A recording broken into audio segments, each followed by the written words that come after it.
celebrate the thing. July 4th, 1776, is the day of Continental Congress officially approved the Declaration of Independence. Celebrations began soon after with parades, public reading, and other events. Fighting in the nation wars for the independence has been already begun, but it was not until 1870 that the U.S. Congress passed a law to set July 4th as national observance of Independence Day. The law was updated in 1938 and again in 1941. Recently, another holiday to mark American independence was established by U.S. Congress. The Juneteenth National Independence Day Act observes the end of slavery in the United States. The U.S. now officially observes 11 July holidays. State and local gatherings for Independence Day and other holidays are as old as the country itself. The Pulitzer Prize-winning historian Eric Foner says national holidays were a way to unify the nation after the Civil War. The Civil War consolidated national power in all sorts of ways, and national holidays were an illustration of that, he says.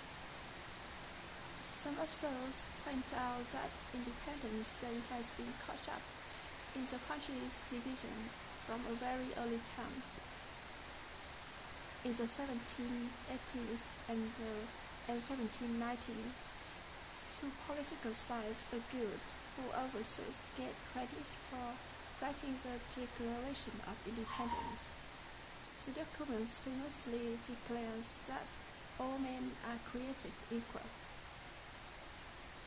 The Democratic Republicans, led by Thomas Jefferson, thought that he should get the credit while supporters of a strong central government. The Federalists said others have it too. In the years before the Civil War, Black American was often not included in official July 4th events. Instead, they would celebrate on July 5th. The Black writer Frederick John Ross gave his well-known speech, "What to the Slave is the 4th of July" on June 5th, 1852, at an anti-slavery gathering in New York.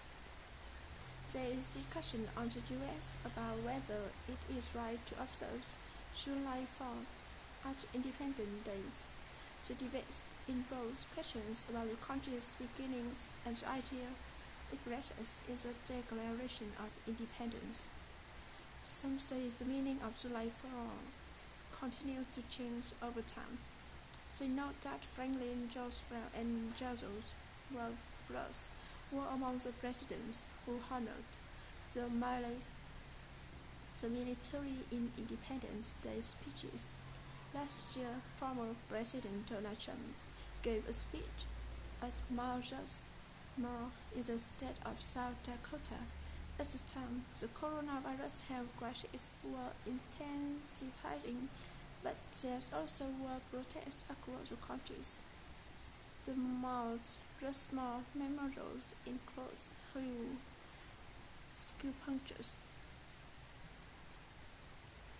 sculpture of the face of four American presidents: George Washington, Thomas Jefferson, Abraham Lincoln, and Theodore Roosevelt. Trump praised those later and criticized people who damaged or defaced statues representing the nation's founders. At the time, then presidential candidate Joe Biden released a video. In it, he said that the country has not yet lived up to the promise of equality. He noted that Jefferson was a slaveholder. Americans is no fairy tale, Biden said. It struggles with two forces, he says. The idea that all men and women, all people, are created equal, and the racism that has torn us apart.